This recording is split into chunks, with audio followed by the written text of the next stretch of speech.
ఈ కరీంనగర్ గడ్డ నుంచి యావత్తు తెలంగాణ ప్రజానీకానికి నేను పిలిపిస్తా ఉన్నా. తెలంగాణ ముఖ్యమంత్రి అంటే తెలంగాణ మాట్లాడే మాటలు, ఆ ముఖ్యమంత్రి మాట్లాడే మాటలు, ఎవరన్నా ముఖ్యమంత్రి పదవులు ఉన్న వ్యక్తి మేము మానవ బాంబులం అయితే మనం మాట్లాడొచ్చునా? మాకు మాట్లాడరాదా? తిట్టానంటే తిట్టు తక్కువన్నాయా? ఇవాళ గీయాలకు మొదలు పెడితే రేపు గీయాల దాకా తిట్టచ్చు.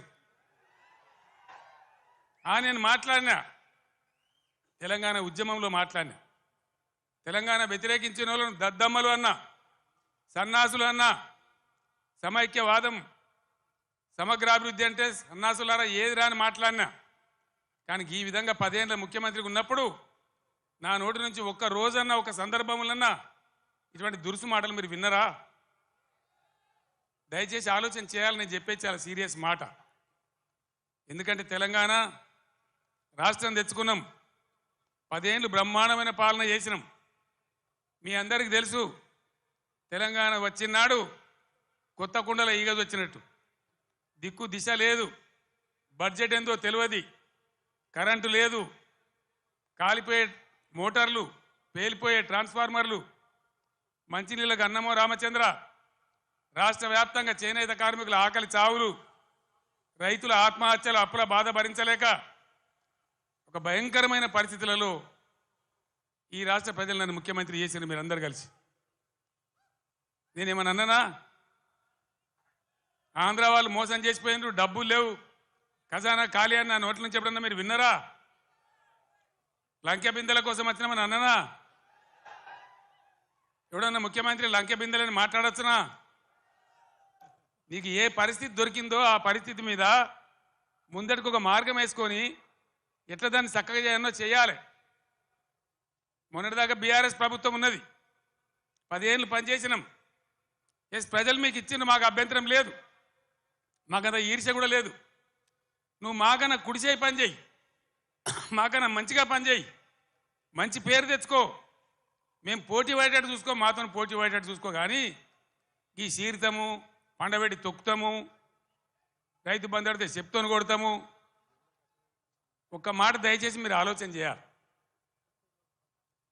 నేను అహోరాత్రాలు కష్టపడి నా రాష్ట్రం భారతదేశానికి తలమానికం కావాలి, ఇక్కడ కరెంటు బాధ పోవాలి. నాకు 2 విషయాలు అయితే నాకు అర్థమైతలేవు.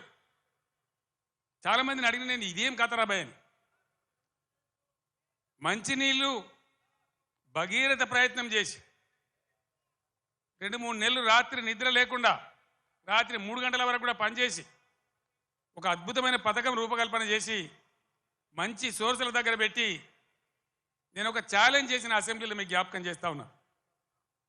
ఈ 5 ఏళ్ల లోపు 14 నుంచి 19 వరకు ఈ టర్మ్ లోపల భగీరథ నీళ్లు తెచ్చి ఇంటింటికి నల్లా పెట్టి నీళ్లు ఇయ్యకపోతే మేము మళ్ళీ అసెంబ్లీ నిలవడం, ఓట్లు అడగా అని చెప్పి నేను శపథం చేసిన శాసనసభలో.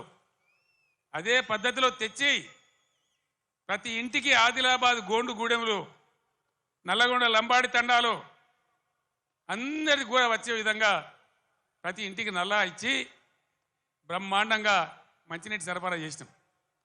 ఇప్పుడున్న ప్రభుత్వానికి ఆ పథకం నడిపే తెలివి లేదా అని నేను అడుగుతా ఉన్నా. ఎందుకు ఇలా మిషన్ భగీరథల సమస్యలు వస్తూ ఉన్నాయి? అదేవిధంగా రెండవది కరెంటు.